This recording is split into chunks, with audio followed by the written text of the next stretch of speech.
하나님께서 오늘 우리에게 허락하신 말씀은 민수기 18장의 말씀입니다. 봉독은 1절에서 20절까지 함께 하도록 하겠습니다. 민수기 18장 봉독은 1절에서 20절까지 하겠습니다. 제가 세 번역으로 읽어드릴 텐데요. 가능하신 분들은 함께 합독하셔도 좋겠습니다. 주님께서 아론에게 말씀하셨다. 성소를 범한 죄에 대해서는 너와 너희 아들들과 너와 함께 있는 네 아버지 집 식구들이 책임을 진다. 그리고 제사장 직분을 범한 죄에 대해서는 그리고 너와 너에게 딸린 아들들만이 책임을 진다. 너는 레위 지파 곧 내 아버지의 지파에 속한 친족들을 데려다가 내 가까이 예하여 너와 너에게 딸린 아들들이 증거 장막 앞에서 봉사할 때에 그들이 너를 돕게 하여라. 그들은 네가 시키는 일만 해야 하며 장막 일과 관련된 모든 일을 맡아서 해야 한다. 그러나 그들은 성소의 여러 기구나 제단에 가까이 하여서는 안 된다. 그렇게 하였다가는 그들뿐만이 아니라 너희마저 죽게 될 것이다. 그들만이 너와 함께 할 것이고 회막에서 시키는 일을 할 것이며 장막에서 하는 모든 의식을 도울 것이다. 다른 사람은 너희에게 근접할 수 없다. 성소 안에서 하는 일, 제단에서 하는 일은 너희만이 할 수 있다. 그래야만 이스라엘 자손에게 다시는 진노가 내리지 아니할 것이다. 나는 이스라엘 자손 가운데서 너희의 친족인 레위 사람을 너희에게 줄 선물로 선택하였다. 그들은 회막 일을 하도록 나 주에게 바쳐진 사람들이다. 그러나 제단과 관련된 일이나 회장 안에서의 일을 하는 제사장 직무는 너와 너에게 딸린 아들들만이 할 수 있다. 너희의 제사장 직무는 내가 너희만 봉사하라고 준 선물이다. 다른 사람이 성소에 접근하면 죽임을 당할 것이다. 주님께서 아론에게 말씀하셨다. 내가 제물로 받은 것 이스라엘 자손이 거룩히 여기 구별하여 나에게 바치는 것은 모두 너에게 준다. 나는 그것들을 너와 너의 아들들의 몫으로 언제나 지켜야 할 규례로 준다. 다음은 아주 거룩한 것으로서 너희의 것이 될 것이다. 그들이 바친 모든 제물 곧 그들이 나의 것이라고 하여 나에게 바친 모든 곡식 제물과 그들이 바친 온갖 속죄 제물과 그들이 바친 온갖 속건 제물 가운데서 불태워서 바치고 남은 것은 아주 거룩한 것으로서 너와 너의 자손이 받을 몫이다. 너는 그것을 아주 거룩한 곳에서만 먹도록 하여라. 그것은 남자들만 먹는다. 그것은 너에게 아주 거룩한 것이다. 다음은 너희 것이다. 즉 이스라엘 자손의 제물 가운데서 들어 올려 바친 것과 그들이 흔들어 바친 것은 모두 너희의 것이다.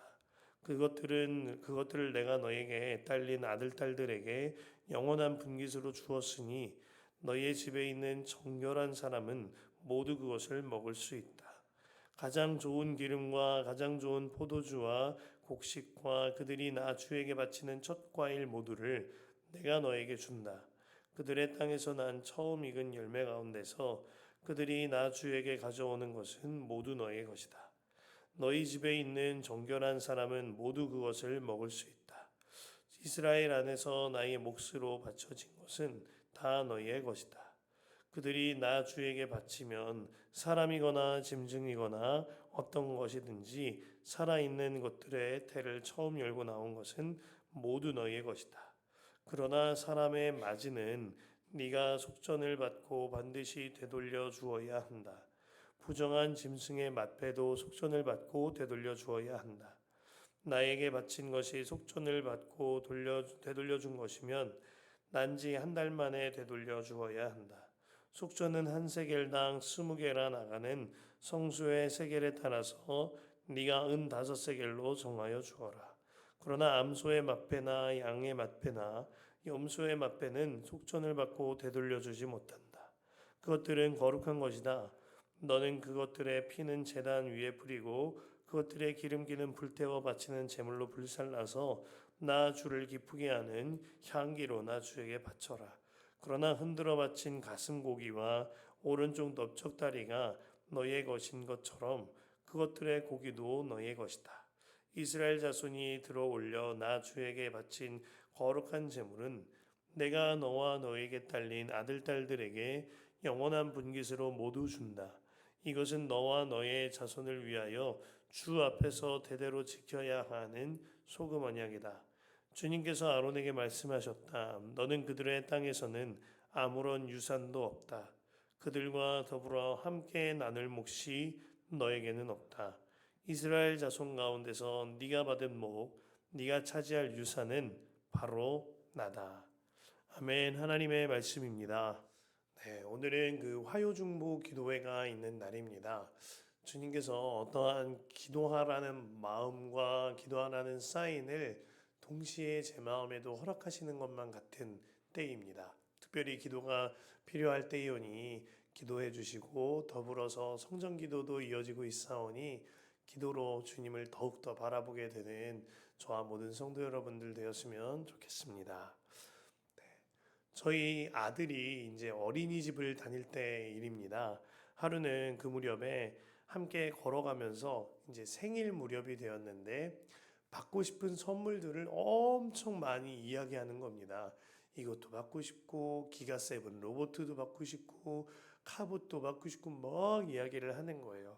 그러면서 하나님은 선물로 뭘 주시지? 이러는 겁니다. 그래서 예수님의 십자가 복음을 알려줬어요. 그리고 생일날이 되었는데 때마침 날씨가 너무너무 화창한 거예요. 그래서 아이한테 온유야, 하나님이 온유 생일이라고 날씨를 선물 주셨네. 하나님께서는 이것처럼 사람이 줄 수 없는 선물을 너한테 주실 수가 있어. 처음에는 엥 하다가요.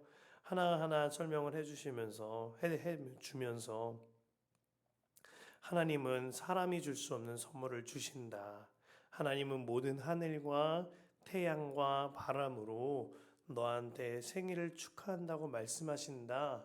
이렇게 이야기를 해주니까 고개를 끄덕거렸습니다. 또 그 다음에 이듬해 생일에는 비가 내리더라고요. 그래서 그날도 동일하게 말해줬습니다. 야, 너는 복받았다. 하나님이 오늘 생일이라고 비를 내리셔서 생일을 축하해 주시고 선물을 주시네. 왜 이게 선물이야? 하길래 비가 필요한 곳에는 비가 오면 곡식도 자랄 수 있고 물도 쓸 수 있으니까 선물이지. 하나님은 이렇게 빗소리를 통해서 빗방울을 통해서 너한테 말씀하시는 거야.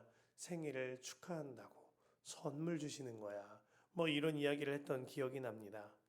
이렇듯이요. 하나님께서만 주실 수 있는 선물이 있습니다. 우리 새벽 기도 오실 때 새벽 공기가 참 좋으셨죠? 새벽 기도에 묘미가 있습니다. 남들과 달리 새벽 공기를 들어 마실 수 있고 새벽에 햇살을 마주할 수 있다는 거예요. 공기를 주셔서 우리가 숨을 쉴 수 있는 거고 햇살을 통하여 우리의 건강이 지켜질 수 있는 거죠. 하늘을 주셔서 하늘을 바라볼 수 있거니와 해와 달을 주셨고 천지 만물을 선물을 주셔서 우리가 그 선물들로 하여금 하나님을 바라보고 하나님을 알아갈 수 있는 겁니다. 이처럼 하나님만 주실 수 있는 선물로 우리는 주님을 느낄 수가 있는 거죠. 그런데요, 사실 우리에게 허락하신 모든 것들이 하나님의 선물임을 깨달아야 합니다. 우리에게 허락된 형제와 자매, 부모, 그리고 옆에 있는 사람, 배우자, 또한 마주치는 한 사람 한 사람 모두가 사실 하나님이 허락하신 선물입니다. 우리에게 허락하신 재정, 우리에게 허락하신 직책과 직분, 그리고 그로 인한 책임까지 모두 하나님이 베풀어 주신 선물인 것입니다. 제가 이 새벽에 선물에 대한 말씀을 연 까닭이 있는데요. 주님이 오늘 아론과 제사장들에게 주님이 허락하신 선물을 주시겠다 말씀하시기 때문이에요. 6절과 7절에 보면 나는 이스라엘 자손 가운데서 너희의 친족인 레위 사람을 너희에게 줄 선물로 선택하였다. 그들은 회막 일을 하도록 나 주에게 바쳐진 사람들이다. 그러나 제단과 관련된 일이나 휘장 안에서 일을 하는 제사장 직무는 너와 너에게 딸린 아들들만이 할 수 있다. 너희의 제사장 직무는 내가 너희만 봉사하라고 준 선물이다. 다른 사람이 성소에 접근하면 죽임을 당할 것이다. 선물이라는 이 단어는 참 따뜻한 단어입니다만 사실 오늘 말씀은 상당히 굳어진 분위기 아래에서 주시는 말씀이었습니다. 지난날 우리 본문이었던 16장에서 고란과 다단과 아비람의 반역으로 인하여서 하나님의 진노가 임하였습니다. 이 일 이후에 어제 나눴던 민수기 17장에서 하나님께서 아론의 지팡이에만 싹이 트고 꽃이 피어 열매 맺게 하셨어요. 그로 말미암아 제사장 직분은 아론과 그의 아들들만이 감당할 수 있다라고 영적 권위를 확증하여 주셨습니다. 그로 인하여 이스라엘 백성들은 우리가 죽게 되었다. 너무너무 무서워하며 두려워하는 것이 지난 17장의 마지막 장면이었습니다. 그리고 이제 오늘 말씀이 펼쳐지는 거예요. 하나님께서 두려워하는 백성들과 아론과 제사장들에게 답변을 주고 계시는 거죠. 그 말씀을 주시면서 주님께서는 아론과 그 자손들에게 제사장이라는 직무와 그 책임을 선물로 주셨다 그랬습니다. 하지만 이 선물은요, 사람의 눈으로 보기에는 좀 부담스러운 선물이에요. 좀 무거운 짐처럼 여겨질 만한 선물입니다. 밤부터 새벽까지 성소에 불을 밝혀야 했거니와 매번 백성들의 죄를 감당해내야 하는 아주 꽤나 노동의 강도도 있는 일이었습니다. 짐승의 각을 뜨고 성소에 불을 밝히고 짐승의 피를 받아내고 뿌리고 여러 가지 일들을 감당해내어야 했어요. 게다가 이 고된 업무를 감당하면서도 자칫 잘못하면 죽을 수 있는 자리였습니다. 그래서 늘 두렵고 떨리는 마음으로 사명을 감당해내야 하는 자리였던 겁니다. 그래서 무거운 짐처럼 여겨질 수 있는 선물인 거죠. 그런데 주님은 이 자리를 두고 선물이라고 하십니다. 왜 그렇습니까? 제사장직을 통하여 오히려 본인이 보호함 받을 뿐만 아니라 하나님과 더 가까이 나아가고 하나님을 더 알아갈 수 있기 때문에 주님은 이 직분을 선물이라고 하신 겁니다. 그러면서 주님이 이 직분을 감당할 수 있는 또 하나의 선물을 허락하여 주셨는데 사람이에요. 6절 말씀에 주님이 레위 지파를 아론에게 함께 일할 사람으로 선물로 주셨다 했습니다. 그런데요, 잘 생각해 보면 우리가 살아가면서 느끼지 않으십니까? 사람이 선물로 여겨질 때보다 사람이 십자가로 여겨질 때가 더 많다고들 이야기를 하지요. 선물이기보다 짐이거나 십자가일 때가 많습니다. 더구나 레위 지파는요, 지난 16장에서 보면 반역을 일으켰던 고라가 레위 지파의 자손들이었습니다. 레위 지파 안에 어지간한 불만들이 쌓여 있거니와 아론에 대하여 인정하지 못하는 마음들이 있었던 겁니다. 그런데 주님은 이에 대하여 너의 짐이다, 너의 사람 십자가다 말씀하지 않으시고 내가 주는 선물이야 라고 말씀하고 계시는 거예요. 말씀 앞에서요, 깨닫게 됩니다. 우리에게 만나게 하시고 허락하신 나의 배우자, 나의 자녀와 부모 뿐만 아니라 교회에서의 교우들 그리고 일터에서 모든 사람들은 사실 나에게 가시 같은 그 사람까지도 하나님이 베풀어 주신 선물인 거예요. 그 18세기에 스코틀랜드 목사님이었던 제임스 프레이저라는 분이 계세요. 그분은 악처를 두었던 걸로 아주 유명합니다. 프레이저는 저녁에 귀가를 하면 그의 아내가 있는 방을 피해서 곧장 서재로 뛰어 들어갔다고 하죠. 그렇지 않으면 아내의 거친 말을 동반한 악담을 고스란히 듣고 저주에 시달려야 했기 때문이라고 그래요. 또한 램프 기름과 석탄을 관리하던 아내가 그에게 불을 밝히고 몸을 덮일 수 있는 기름을 주지 않아서 깜깜한 서재에서 그대로 있을 수밖에 없었다고 그럽니다.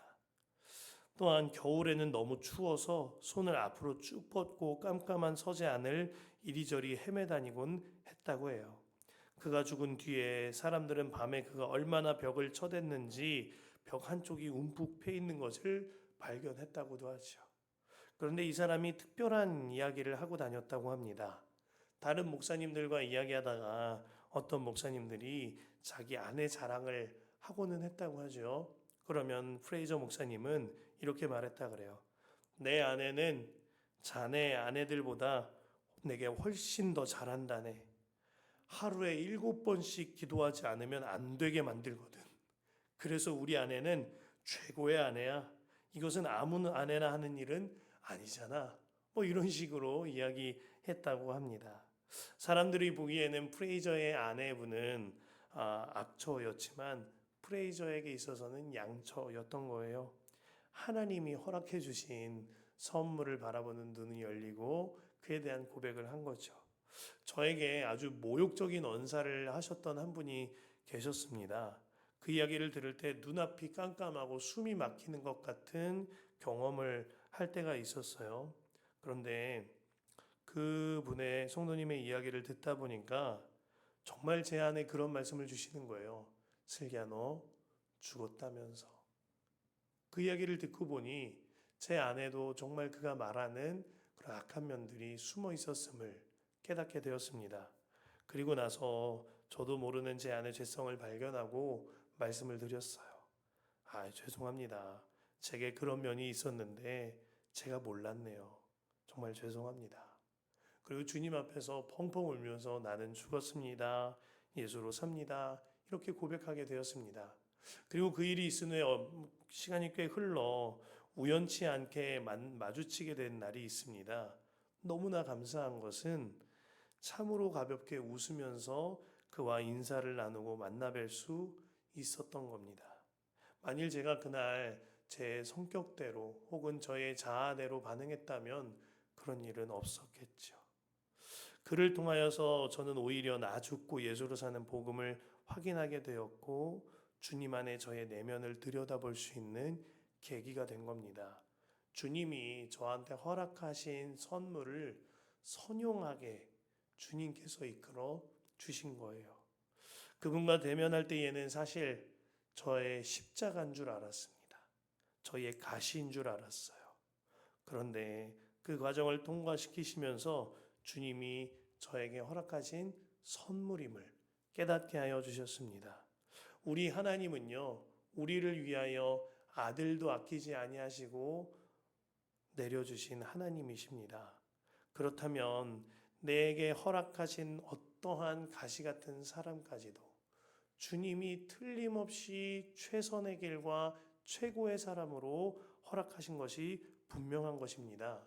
그래서 선하신 주님이 베푸신 선물인 거죠. 주님은 선하시니 악한 것을 허락하실 까닭이 없기 때문입니다. 만난 하나에서부터 허락된 모든 시간에 이르기까지 틀림없이 선하고 좋은 것으로 주시는 주님이 믿어지니 주님의 선물이라 여겨지게 되는 겁니다. 하지만 주님께서는요, 이런 모양의 가시와 같은 선물만 허락하신 것은 아닙니다. 정말 주님의 형상대로 따뜻하고 선한 선물들도 많이 허락을 하시죠. 제가 이제 샌드위치맨이 되어서 아침에 걷지 않습니까? 이따금 걷다가 낯선 분들 중에서도 반갑게 인사를 해주시는 분들이 계세요. 아이, 잘하는 일이야. 뭐 이렇게 이야기를 하시기도 하시고 참 귀하네요. 이렇게 할렐루야 이런 분들도 계세요. 그런데 그 중에 저에게 있어서 가장 선물 같은 만남이 무엇인 줄 아십니까? 그렇게 오가다가 우리 성도님들을 만날 때가 있어요. 그때는 하나님한테 말씀드립니다. 선물이시군요. 하나님이 오늘 하루 선물을 허락하셔 주셨군요. 감사합니다. 이처럼요, 하나님께서는 우리 교우들이라는 위로의 공동체, 따뜻한 공동체, 서로 마음을 나누고 활짝 웃으며 기도 제목을 나눌 수 있는, 동역할 수 있는 공동체의 성도 한 사람 한 사람을 선물로 주신 겁니다. 소망하기는 그 선물을 마음껏 받아 누리시고 마음을 나누시고 기도 제목을 나누시면 좋겠습니다. 주님께서는요, 제사장들에게 사람을 선물로 주시는 것에서 그치지 않으시고요, 재정에 대한 일용할 양식에 대한 선물도 허락하십니다. 8절 말씀해 보면 주님께서 아론에게 말씀하셨다. 내가 제물로 받은 것 이스라엘 자손이 거룩히 구별하여 내게 바치는 것은 모두 너에게 준다. 나는 그것들을 너와 너희 아들들의 몫으로 언제나 지켜야 할 규례로 준다. 이스라엘 자손들의 제물을 제사장들에게 선물로 허락하신다는 겁니다. 아마 직분을 선물로 주시고 사람을 선물로 주신다 하실 때에는 성도님들 가운데 좀 시큰둥하다가 이 이야기를 들으면 눈이 번쩍 뜨였을 수도 있겠다 하는 이 마음이 드는데요. 그런데 주님의 말씀에 주목할 필요가 있어요. 9절과 10절에 보면 다음은 아주 거룩한 것으로서 너의 것이 될 것이다. 그들이 바친 모든 제물 곧 그들이 나의 것이라고 하여 나에게 바친 모든 곡식 제물과 그들이 바친 온갖 속죄 제물과 그들이 바친 온갖 속건 제물 가운데서 불태워서 바치고 남은 것은 아주 거룩한 것으로서 너와 너의 자손이 받을 몫이다. 너는 그것을 아주 거룩한 곳에서만 먹도록 하여라. 그것은 남자들만 먹는다. 그것은 너에게 아주 거룩한 것이다. 주님께서 일용할 양식과 제물들을 허락해 주시면서요, 아주 거룩하게 여겨라. 심지어는 먹는 장소까지 지정해 주시고 먹는 사람들까지 알려주시면서 영원토록 거룩하게 대하라 말씀하고 계신 겁니다. 그래서 주님께서 그 제물들의 종류를 12절 이하에 최상급의 포도주와 곡식과 과일, 천열매, 태를 처음 열고 나온 짐승들 주님께서 하나하나 말씀하고 계신 겁니다. 주님께서는요, 이 모든 제물들을 백성들에게 제공받는 이 제물들을 자손 대대로 영원한 규례라고 하시면서 소금 언약, 변치 않는 언약으로 그 제물들을 받으라, 그 먹거리들을 받으라 하고 계신 겁니다. 주님은 그들에게 그저 먹고 사는 문제라는 시시한 정도의 선물을 주시는 게 아닌 거예요. 이를 통하여서 재정과 재물과 먹고 사는 것을 통하여서 그것에 연연하는 것이 아니라 그것을 통하여 거룩하신 하나님을 바라보라 말씀하고 계신 겁니다. 그것도 영원히 자손 대대로 이 먹거리를 통하여 거룩하신 주님을 바라보고 닮아가라, 주님과 동행하라 하여 주고 계시는 겁니다. 저희 가정이 아주 열악할 때, 제가 아주 어릴 때지요, 저희 어머니와 함께 둘이 지내다 어머니께서 그렇게 밤마다 눈물로 기도를 하셨습니다. 먼 친척 댁에 얹혀 살 때도 있었고 아무도 모르는 집 방 한 칸에 지낼 때도 있었는데 밤마다 저를 데리고 교회에 가서 울며 불며 기도하시는 거예요. 그때 선명하게 기억나는 기도 제목이 이것입니다. 하나님, 저는 아무것도 없어요. 남편도 없고 집도 없고 차도 돈도 아무것도 없어요. 근데 하나님이 저에게 주신 유일한 선물, 저에게 남겨주신 유일한 선물 슬기를 하나님한테 드립니다. 그러니 슬기는 저와 같이 살지 않게 해주시고 이 아들 슬기는 자기 아빠와 같이 살지 않게 하여 주옵소서. 우리 슬기가 거룩한 주의 종으로, 진실된 주의 종으로 살게 하소서 하면서 통곡하시면서 기도하였던 기억이 납니다. 어머니께서는 본인의 첫 것이시자 유일한 선물을 주님 앞에 드리셨던 거예요. 그래서 저한테도요, 첫 열매 신앙, 그리고 모든 열매 신앙, 전 열매 신앙이 자리 잡게 하여 주셨습니다. 언제나 첫 것은 거룩하게 구별하여 주님의 것이었어요. 주님께 드릴 선물이고 그를 통하여 저도 주님의 선물을 받아 누린다 믿어졌습니다. 그래서 교회에 부임할 때도 목사 안수를 받을 때도 주님의 것이었어요. 그런데 저는 저의 작은 선물을 주님한테 드린 줄 알았거든요. 근데 주님께서는 그를 통하여 날마다 주님을 경험하고 알아가는 더 놀라운 선물을 허락하심을 깨닫습니다. 오늘 말씀 20절에 주님은 이 모든 일들을 통하여 진짜 주시고자 하셨던 선물을 말씀하세요. 주님께서 아론에게 말씀하셨다. 너는 그들 땅에서는 아무런 유산도 없다. 그들과 더불어 함께 나눌 몫이 너에게는 없다. 이스라엘 자손 가운데서 네가 받은 목, 네가 차지할 유산은 바로 나다. 주님은요, 직분과 사람을 통하여 재정과 먹고 사는 문제를 통하여 그리고 그의 모든 삶의 순간을 통하여 우리의 기업 그 자체이시고 유산이시고 선물 그 자체이신 하나님을 허락하고 계신 겁니다. 여러분들은 선물 그 자체이신 하나님을 받아 누리고 사십니까? 오늘도 주님께서는 집사와 권사, 장로와 전도사, 목사라는 왕 같은 제사장으로 여러분들을 불러주셨습니다. 그 일을 통하여서 하나님이라는 선물을 받게 하시는 거예요. 오늘도 주님은 때로는 가시 같은 사람, 때로는 따뜻한 사람을 허락하셔서 하나님이라는 선물을 주고 계십니다. 오늘도 주님은 일용할 양식을 허락하셔서 하나님이라는 선물을 더 알아가게 하십니다. 사랑하는 성도 여러분, 오늘 주님께서 여러분 한 사람에게 콕 짚어서 말씀하십니다. 나의 선물을 받으라. 그 말씀에 반응하는 오늘 되시길 간절히 소망합니다.